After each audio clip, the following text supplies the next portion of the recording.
विद्यां ज्ञातारं विश्वतत्त्वानां वन्दे तत्त्वमद्वैतं।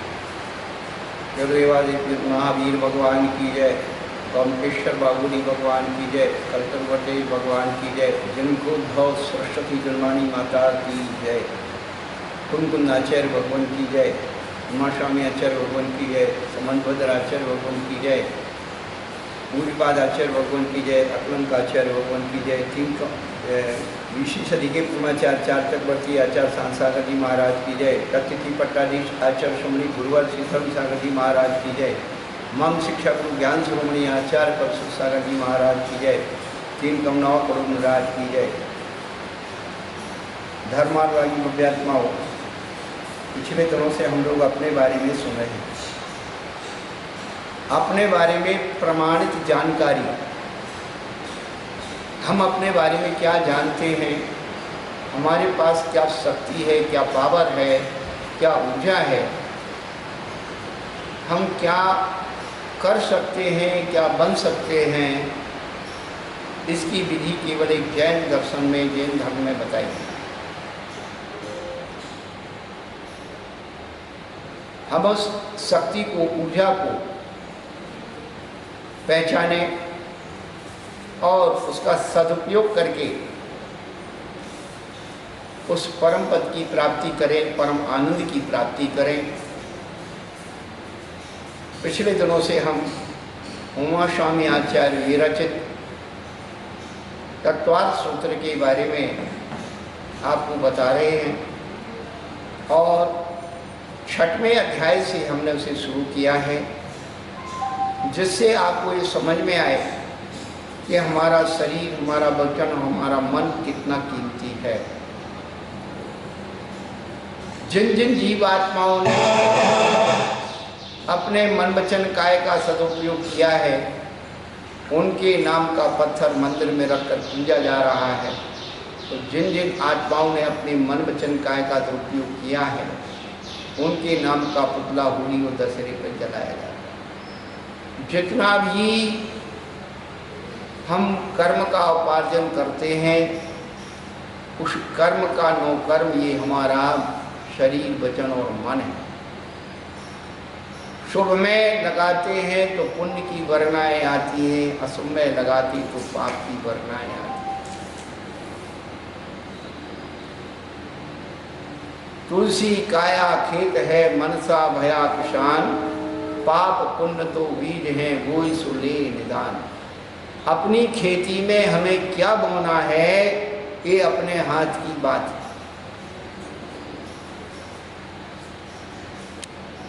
वैराग्य भावना में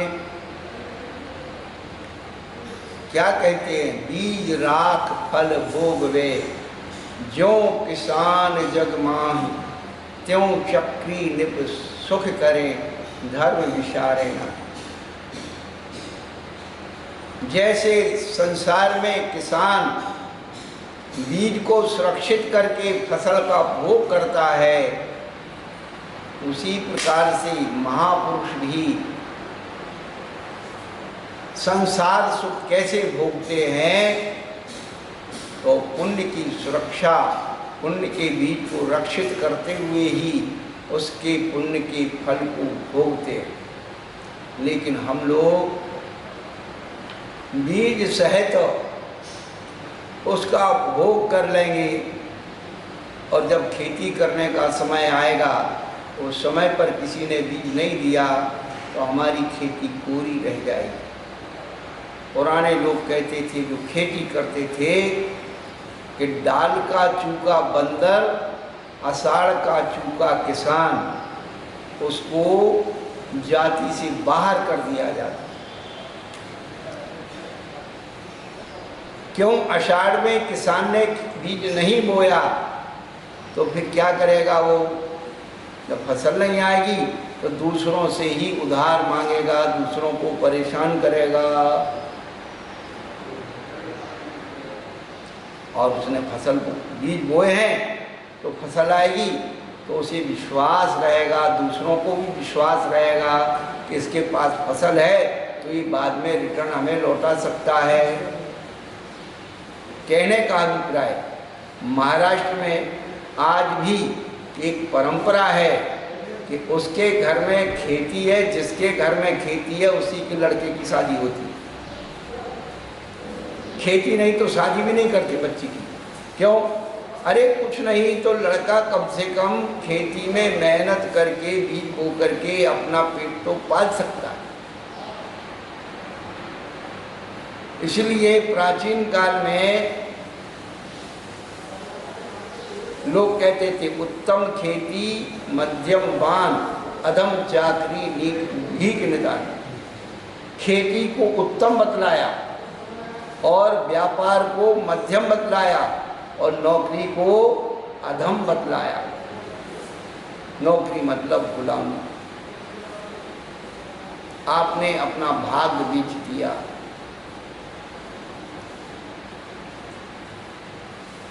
आदिनाथ भगवान ने भी युगादौ शशास कृष्यादिषु कर्म सुप्रजा, कृषि आदि कर्मों के द्वारा इस प्रजा को समृद्ध किया था।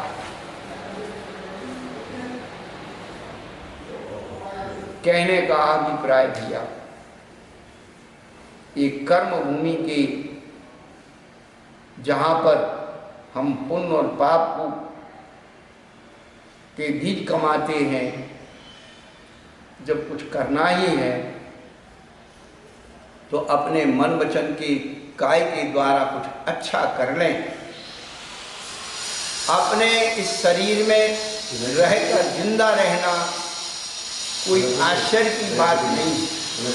अपने शरीर में रहकर जिंदा रहना कोई आश्चर्य की बात नहीं है। आश्चर्य की बात यह है कि मरने के बाद भी युगों युगों तक हम दूसरों के शरीर में जिंदा रहें, और वह तभी हो सकता है जब हम कुछ इस मन वचन काय के द्वारा अच्छे कर्म करेंगे तो दुनिया हमें याद करेगी। और करे या नहीं करे ये भी जरूरी नहीं है, लेकिन उन्हीं को याद करेगी जो कुछ करके गए हैं। कहने का अभिप्राय तो यही है कि हम लोग कुछ इस शरीर के द्वारा अच्छा पैदा कर लें।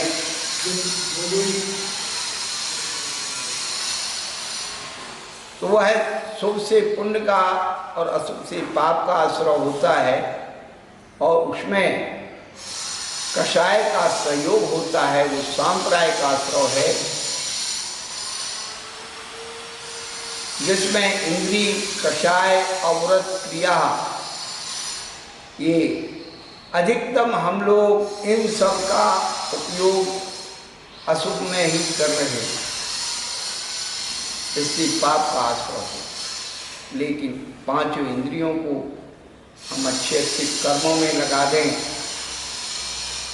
तो पुण्य की बरना है।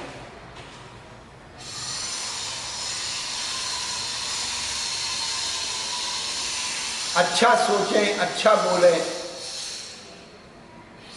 पुण्य की बरनाएं आई। तीव्र मंद ज्ञाता ज्ञात भावाधिकरण वीर विशेषे तद विशेषा। तीव्र भाव, मंद भाव, ज्ञात भाव, अज्ञात भाव, अधिकरण आधार और उसकी शक्ति विशेष से उस आश्रम में विशेषता आती है। अधिकरणम जीवा जीवा, जो अधिकरण आधार है वो अजीव और जीव अधिकरण है, जीव और अजीव अधिकरण है। जीव अधिकरण जिसमें हमारे परिणाम तारतम्यता से जुड़े होते हैं, संभ्रम समारंभ आरंभ से, मन वचन काय से, कृतकार्य अनुमोदना से, क्रोध मान माया लोभ के सहयोग से जिस कर्म का उपार्जन करते हैं वह जीव अधिकरण है। और अजीव अधिकरण जो अचेतन वस्तुएं, उनके बनाने में, उनके रखने उठाने में, उनके सहयोग में और उनके प्रयोग में, ये सब अजीव अधिकरण से शुभ और अशुभ कर्म के आश्रय होते हैं। हम इन पर ध्यान दें, कल्याण का मार्ग खुलेगा।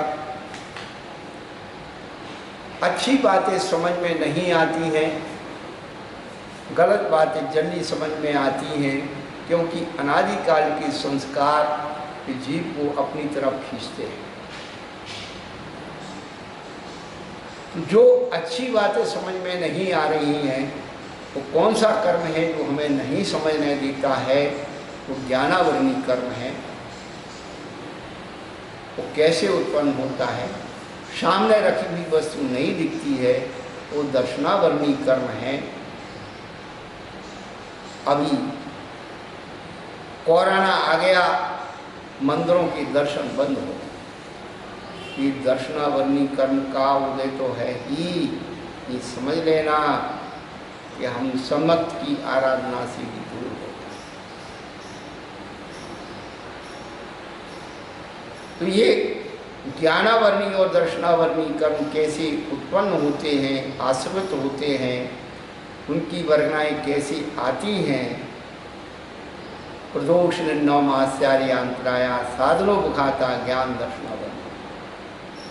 आत्महितकारी वचनों की मन से प्रशंसा नहीं करना, इससे आचार्य ने प्रदोष कहा। वचनों के द्वारा ज्ञान का अपलाप करना, ऐसा नहीं है और मैं नहीं जानता, ऐसा लक्षण पूज्यपादाचार्य भगवान ने निन्नों का लिखा है। यानी खुद जानते नहीं है, दूसरों की मानते नहीं हैं, अपने अज्ञान को ज्ञान रूप प्रदर्शन करने की भावना रखना, ये निन्दा है। और जानते हुए भी उस ज्ञान को नहीं देना, ये मात्सर्य है। पिछले दिनों आपको बताया था कि मात्सर्यता में ज्ञान ना देने के कारण क्या हो सकते हैं। तो ये हम इसको ज्ञान देंगे तो ये आगे बढ़ जाएगा। दूसरा, सही बात बता देंगे तो ये मुझे मानना छोड़ देगा। इस कारण से अभिप्राय से भी उस सत्य को छिपाना, सत्य जानते हुए भी सत्य को छिपाते हो, तो ये ज्ञानावरणी दर्शनावरणी कर्म का आश्रय हो। और दूसरे को नीचा दिखाने के भाव से भी यदि आप ज्ञान का प्रदर्शन करते हो, तो ये भी मात्सर्य भाव है, ये भी ध्यान रखना। इससे भी ज्ञानावरणी दर्शनावरणी कर्म का आश्रय। आचार्यों ने हमेशा उपलक्षण न्याय कहा है। उपलक्षण न्याय कैसे कहा? घी की कौओं से रक्षा करना कह दिया। इसका मतलब क्या हुआ कि कौआ ना खाए और बाकी सब जानवर खा जाए। उपलक्षण न्याय का मतलब जो जो जानवर, पशु, पक्षी घी को नुकसान करने वाले हैं, उन सब से उस घी की रक्षा करना। ऐसे ही ज्ञानावरणी दर्शनावरणी कर्म जिन जिन निमित्तों से आते हैं, उन सब से अपनी आत्मा को सचेत और सावधान कर। आचार्य ने तो संकेत बता दिया कि मात्सर्य की डेफिनेशन है, दूसरा हमसे ज़्यादा ज्ञानी ना बन जाए।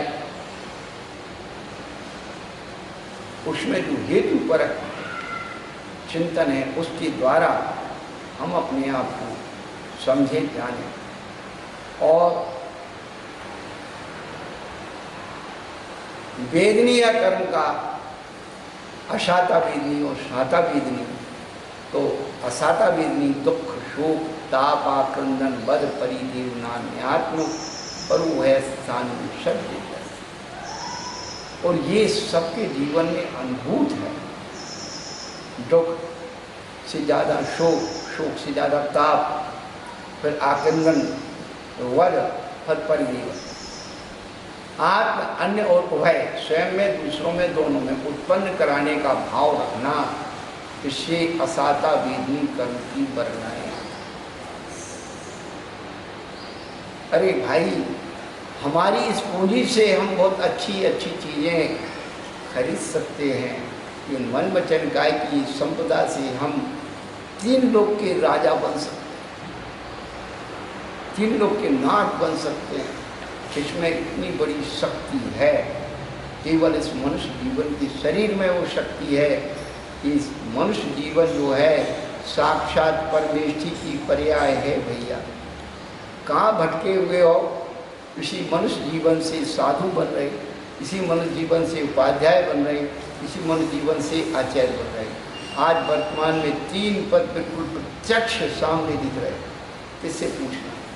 अब एक ही पद तो रह गया, अरहंत। वो जो अरहंत बन गया वो सिर्फ हम क्यों असाता को उत्पन्न करने वाली कल्पना अपने जीवन में करते? उस असाता वेदनी कर्म के उदय को भी बड़े आनंद से, हर्ष से दिवाली मना करके और उसे निर्जित करें। जब भी अपने जीवन में दुख आए तो कभी घबराओ मत, दीपक जलाओ, खुशी मनाओ, आनंद मनाओ कि अरे तेरा ही तो इंतजार कर रहा था। जैसे हम अतिथि के आने की खुशी मनाते हैं, अच्छी मिठाइयाँ और उसका स्वागत सत्कार करते हैं, तो असाता वेदनी कर्म का भी हम स्वागत सत्कार करें तो वह अपने आप में ढीला होकर के बिना दुख भी दर्द दिए चला जाता है। अरे आपके यहाँ sale tax, income tax officer आ जाएं, उनको बड़े आदर से बिठा लो, अच्छे चाय पानी पिलाओ, उनको अच्छे से खिलाओ पिलाओ और घबराओ मत। और भाई साहब आपकी और क्या सेवा की जाए? और आप उनके सामने ज़्यादा अकड़े पकड़े, ज़्यादा अपनी पहुंच बताई, तुमने ये किया, उनने आपको सील किया, जा तुम्हारी पहुंच पे चले जाना। तो मामला जैसे हम व्यवहार जगत में वहीं के वहीं ले करके निपटाते हैं, ऐसे ही इन कर्मों का फैसला तुरंत करिए, घबराइए मत। आइए भाई साहब स्वागत है, बैठिए। आचार्य तो कहते हैं कि अपने दुश्मन घर आए दुश्मन का भी स्वागत करना चाहिए। यदि वो बदला लेने के भाव से आया है उसकी परिणाम तुरंत बदल जाए। और तुम इसके सामने अकड़ गए, तुम क्या कर सकते हो, देखो ये करो वो कर दो, तुम्हारा साहब सत्यानाश। अशाता वेदनी कर्म यदि आ भी जाए तो घबराओ मत।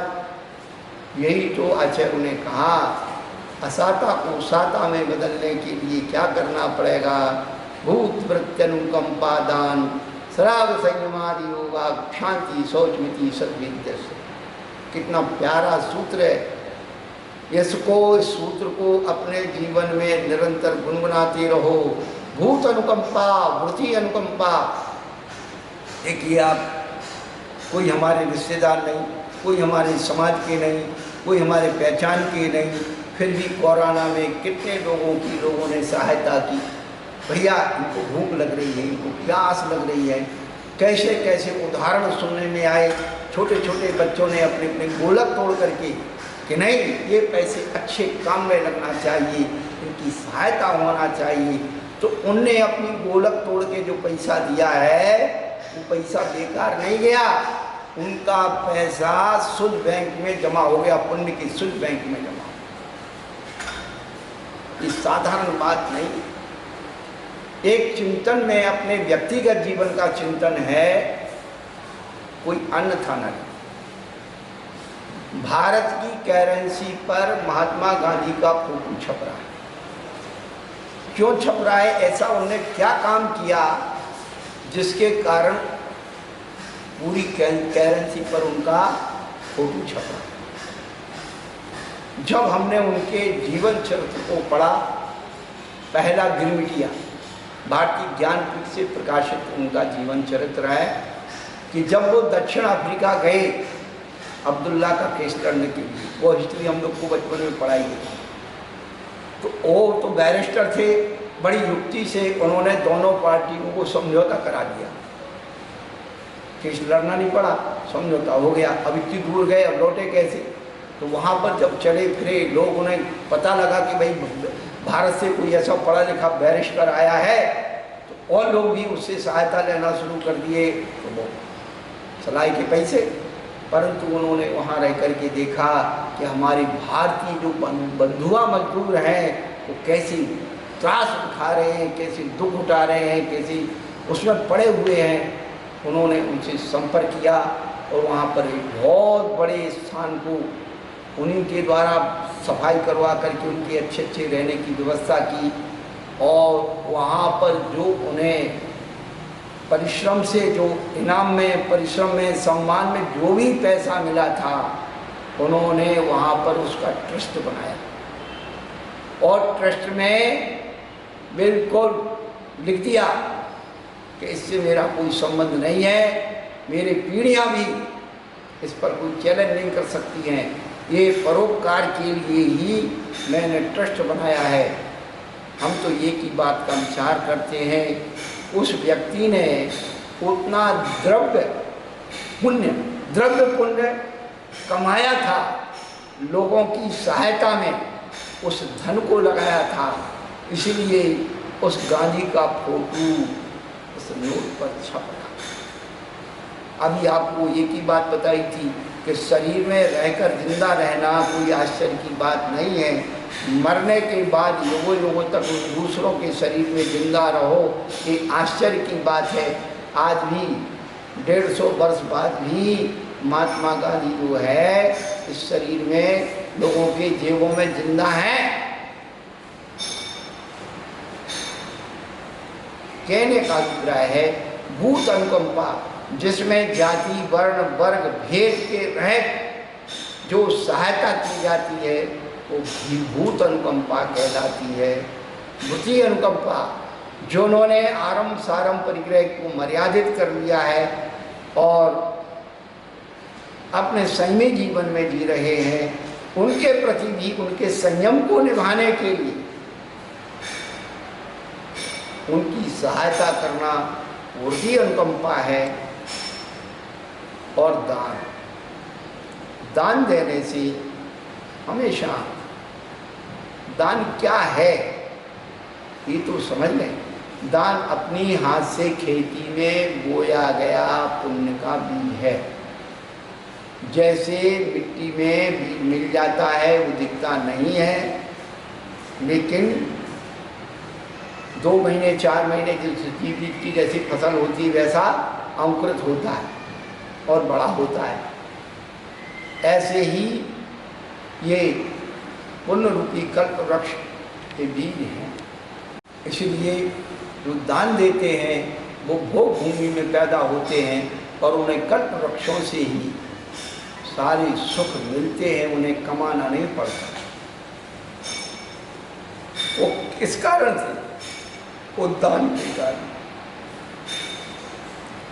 तो दान की जो महिमा है, आज कुछ हमारे साधारण बंधुओं का कोरोना काल में भामाशाहों ने उन हमारे साधर्मियों का, वृत्तियों का, जैन धर्म से संबंधित मान लें तो वो हमारे वृत्ति हैं, और अन्य लोगों का सहयोग किया, वे भूत हैं। ऐसा नहीं कि हमने इनका ही सहयोग किया, उनका नहीं किया। हर तरह से हमारे सरकार में जो सबसे ज़्यादा जैन लोग टैक्स देते हैं,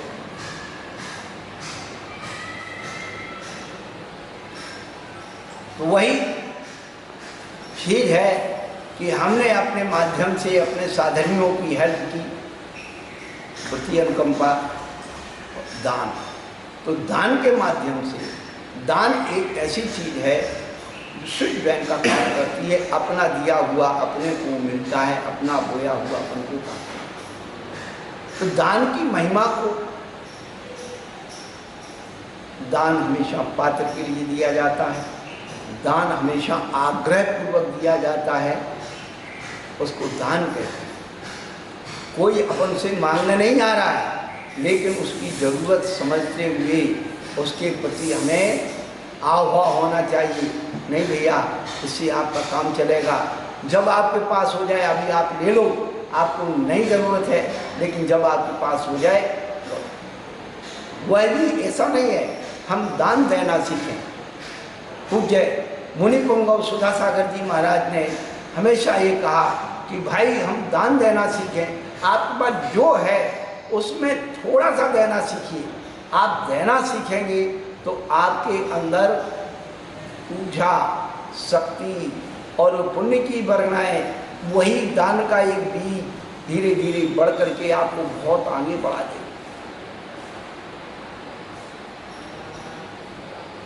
तो दान की जो महिमा है उसको वही समझते हैं जो देते हैं। दान देय मन हर्ष विधि, यह वह जस और भव शक्ति।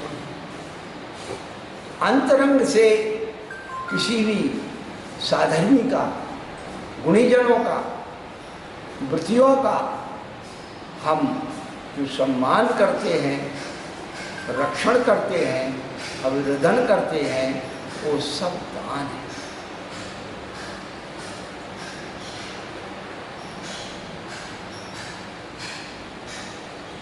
और शांति, सराग संयमादि होगा और महाव्रतों को पालने का भाव, आगे बढ़ने का, चारित्र मोहिनी को नष्ट करने का भाव, कसायों को क्रश करने का भाव, शांति, अंतरंग में कसायों के दुष्प्रभाव का चिंतन करके उन कसायों से अपनी आत्मा को बचाना शांति, और दूसरे के अंदर के क्रोध आदि भावों को निकाल देना क्षमा।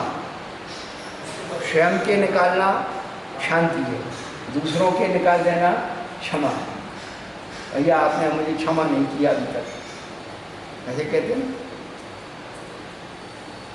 तो दूसरे के अंदर के भी क्रोध आदि प्रवृत्ति को निकाल देना क्षमा भाव है, और स्वयं के निकाल देना शांति। और शौच, इतनी बढ़िया बात बार बार दोहराना पड़ती है कि अर्थ पूजन तत्परता, वाल वृद्ध तपो भैया करण। आपने सबके लिए कर दिया, दान से आपने किनके लिए कर दिया, लेकिन पूजा और वैयावृत्ति जिससे साता वेदनी कर्म की वर्णाएँ, तीव्र वर्णाएँ आती हैं बंधु, तो हम ऐसे साता वेदनी कर्म के परमाणुओं को खरीदें भैया, अच्छी चीज़ खरीदें। अपने घर में एक छिपकली आ जाती है तो डर लगता है, बिच्छू आ जाता तो और डर लगता है, सांप आ जाए तो और डर लगता है। तो भैया कमरे में, घर में आने से, जहरीले जीवों का आने से अपन को डर लगता है, तो अपने कर्मों के ये भयंकर सर्प क्यों खरीद रहे भैया? चिंतन के द्वारा अपने आप को अपन बदलें। तत्काल तो नहीं लग रहा है, लेकिन जब उदय में आते हैं तब समझ में आता है मैंने क्या पाल लिया। जब परेशानी होती है तब समझ में आता है। तो कहने का अभिप्राय है कि जितना हो सके हम अपने मन वचन काय के द्वारा, तन मन धन के द्वारा साता वेदनीय कर्म की वर्णाओं को उपादें।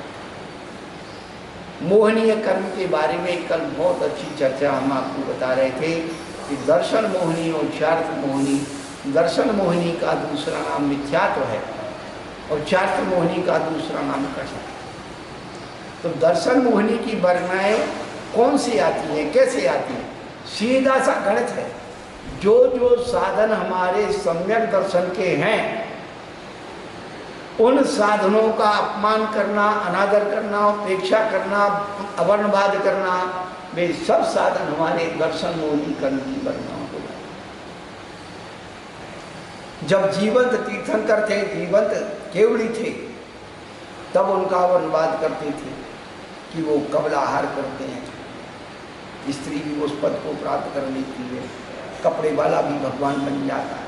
ये सब अवर्णवाद था। और आज साक्षात तीर्थंकर केवड़ी नहीं है, लेकिन उनका केवड़ी का स्वरूप विद्यमान है, तो उनके स्वरूप को बदलना भी दर्शन मोहिनी कर्म के आश्रय का कार्य, मिथ्यात्व का कार्य। केवड़ी श्रोत क्या बताए शास्त्रों में, क्या लिखा है और क्या बता रहे हैं, यही तो उसका अवर्णवाद है। आज वर्तमान में एक हवा चल गई, 6वीं शताब्दी की बात के ग्रंथों में बहुत मिक्सर हो गया, ये हो गया, वो हो गया। अब छोटे छोटे बच्चे या जो सामान्य लोग हैं वो सुन करके और विचलित हो जाते हैं। बंधु क्या मिल गया हमें, कोई आकर के बताए तो। लेकिन अपने मान्यताओं की, धारणाओं की पुष्टि करने के लिए हम बड़े बड़े आचार्यों के वचनों को, बड़े बड़े आचार्यों के ग्रंथों को नकारना शुरू कर दिए हैं कि श्रुत का अवर्णवाद है, ये ध्यान रखना। प्रथमान योग को अब ग्रंथ नहीं मानते भैया। प्रथमान योग क्या है? दृष्टि बादांग, द्वादश अंग में दृष्टि 12वां अंग दृष्टि बादांग है, उसके परिकर्म सूत्र प्रथमान योग, परिकर्म और चूड़िका, ऐसे 5 वेद हैं। उसमें प्रथमान योग का महत्व, उस प्रथमान योग में किसका स्वरूप वर्णन है? तो समदभद्राचार्य ने लिखा है, प्रथमान योगमर्थख्यानम चरकम पुराणम पुण्यम बोधि समाधि निधानम बोधति बोधा समीचीना। मानते हैं कि प्रथमान योग का संचयन हमारे आचार्यों ने 7वीं शताब्दी से शुरू किया। एक बात ध्यान रखना, सबसे पहले षट्खंडागम ग्रंथ का संचयन हुआ, जो मूल सिद्धांत था उसको सुरक्षित किया, बाकी सब सूत्र से चल रहा था, ऐसे नहीं कि विच्छेद हो गया था। फिर उन आचार्यों पर जब धीरे धीरे हमारा सैद्धांतिक पक्ष मजबूत हो गया, शरणान योग मजबूत हो गया, तब प्रथमान योग का नंबर उन्होंने लगाया। और प्रथमान योग कपोल कल्पित नहीं है। कई विद्वानों ने तो प्रथमान योग के प्रति बहुत आशंका पैदा की। लगभग 100 वर्ष पूर्व कुछ विद्वान हुए यूपी के, उन्होंने तो आदि पुराण पर समीक्षा ली थी, और यदि उस समीक्षा को पढ़ लो तो आपकी बुद्धि खत्म हो जाए।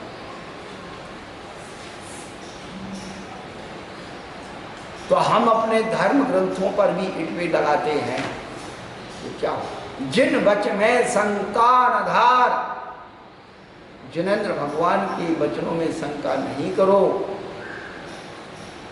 यही तो हमारा मिशन तंग है।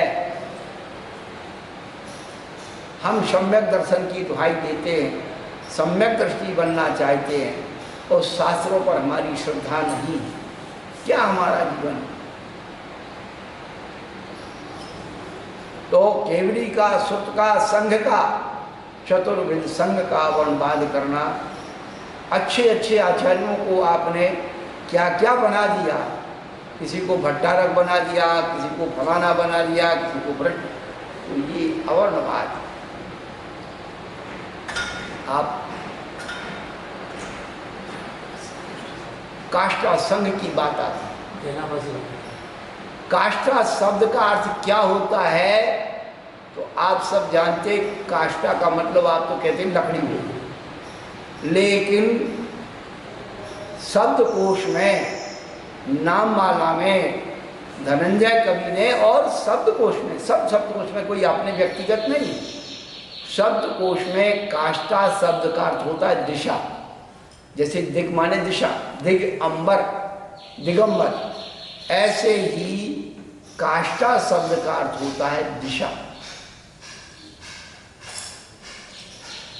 और जो लोग कहते हैं कि काष्ठा संघ से ही पंचामृत अभिषेक आया है, तो आज तक आप एक भी ग्रंथ बता दीजिए, एक भी आचार्य, काष्ठा संघी के आचार्य का नाम बता दीजिए जिसने पंचामृत अभिषेक पाठ लिखा।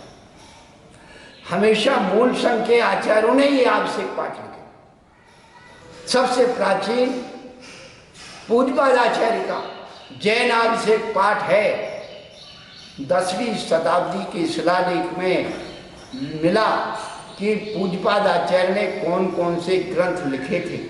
तो उन्होंने लिखा कविता में जैन अभिषेक पाठ, और आज भी उपलब्ध होता है। लेकिन जो हमारे पंडित और पैसे वाले लोग, जिनके पास 500 साल से सत्ता चल रही है समाज की, क्योंकि 500 सालों के तक हमारे आचार्यों का अभाव हो गया, नेतृत्व का अभाव हो गया, पंडित और पैसे वालों का प्रभाव समाज में हो गया, उनका ही परंपरा ही चल रही है। लेकिन आचार्यों की तो भैया आस्था आगम है, आचार्य ने अपना कुछ नहीं लिखा। तो जो लोग कहते हैं ये काष्ठा संघ की कोई ऐसी मूल संघ से कोई भिन्नता नहीं है। चरणान योग में एक आध बात का अंतर आ जाता है। चरणान योग में तो कोई चीज का एक विशेष प्रयोग कर लिया तो काष्ठा संघ योग है, परंतु काष्ठा संघ का लकड़ी से कोई संबंध नहीं। मैं आपको ये बात बताना चाहता हूं। ऐसे ही हरिवंश पुराण के रचयिता जिनसेनाचार्य वो पुन्नाट संघ, अभी संघ की व्याख्या कर रहा हूं कि वो पुन्नाट संघ के थे।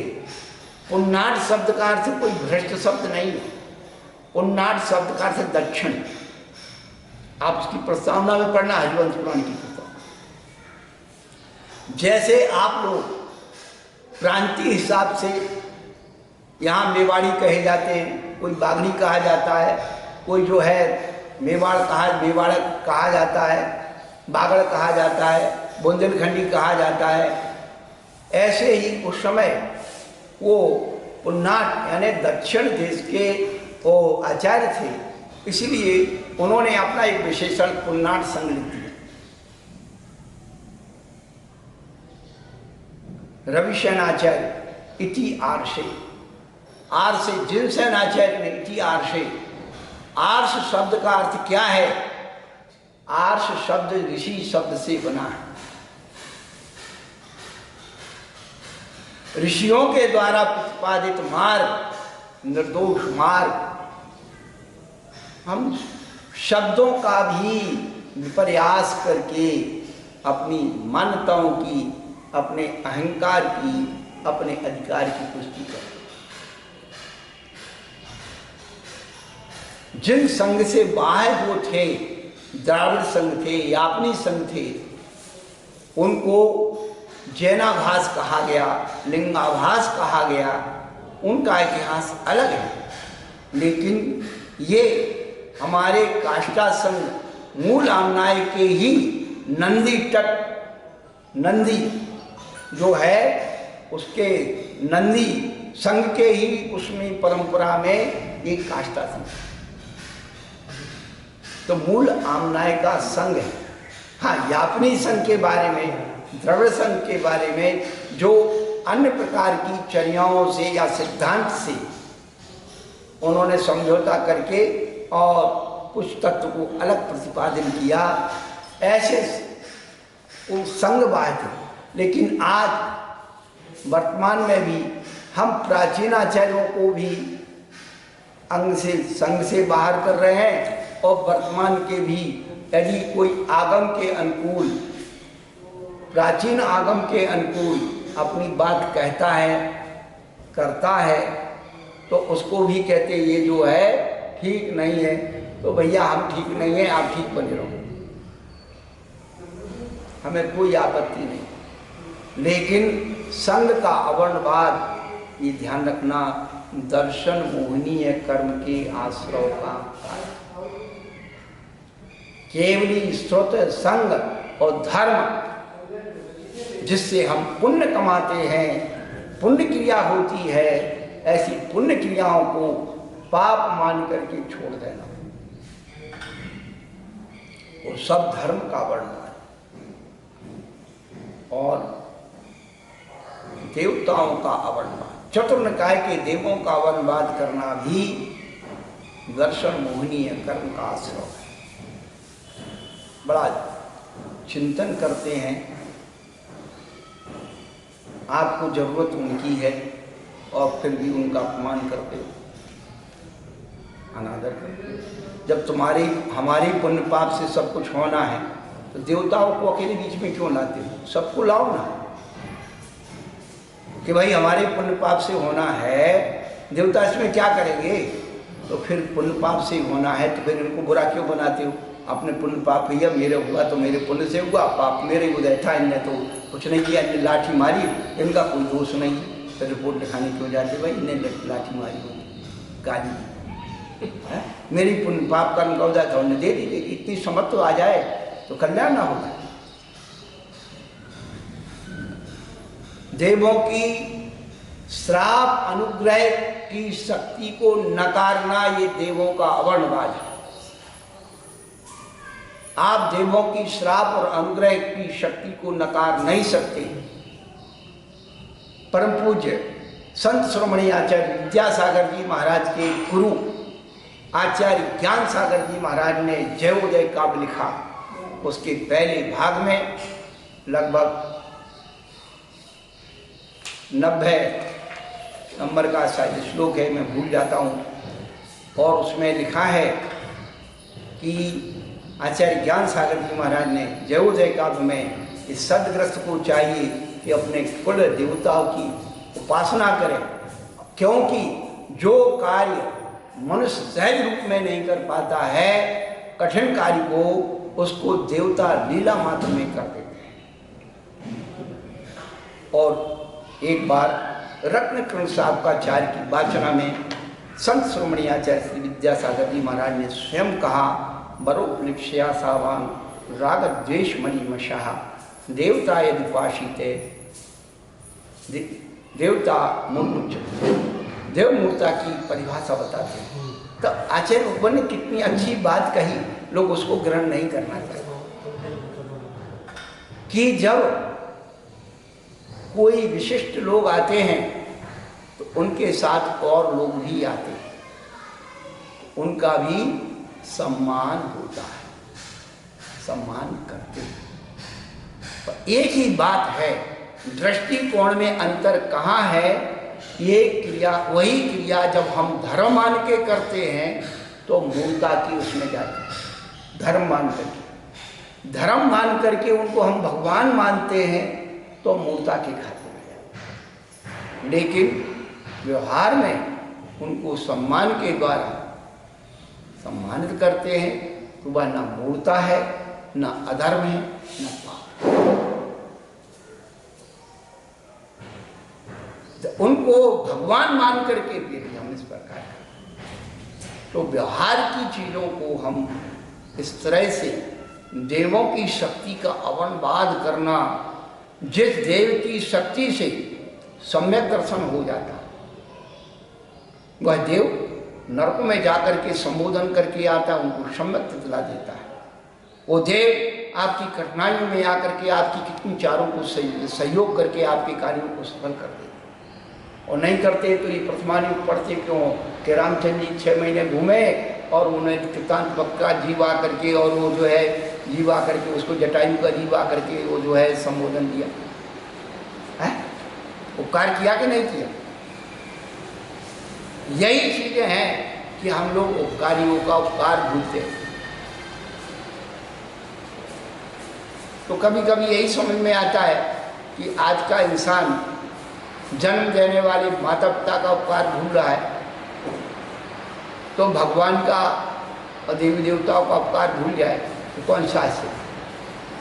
लेकिन नहीं कृत उपकारम साध्वा भस्वंती, सज्जन उसके उपकार को कभी नहीं। संसार में सबसे ज़्यादा कठिन क्या है? प्राप्त होना। तो जैसे त्रिस्पर्याय का प्राप्त होना, तो कहते हैं जिस प्रकार मनुष्य के अंदर कृतज्ञता का गुण प्राप्त होना मुश्किल है, कृतज्ञता का बड़ा मुश्किल है। डूबते को तिनके का सहारा, आदमी की जान यदि एक तिनका बचा देता है तो लोग उस तिनके को भगवान मान लेते हैं। कहने का तात्पर्य यही है कि केवली श्रुत संग धर्म और चतुर्निकाय के देवों का अवनवाद करना ही दर्शन मोहिनी यानी मिथ्यात्व कर्म की परिणामों को उपार्जन करना। इन्हीं के निमित्त से जब सम्यक्त होता है और इन्हीं के निमित्त से मिथ्यात्व की वर्णाएँ आती हैं, विपरीत अभिनिवेश में, अपमान अनादर में, अवनवाद में जाने से मिथ्यात्व की वर्णाएँ आती हैं। तो भैया हम मिथ्यात्व की वर्णाएँ क्यों खरीदें? सम्यक्त के साधनों से सम्यक्त की आराधना करें और मन जीवन को सार्थक करें। महावीर भगवान की जय।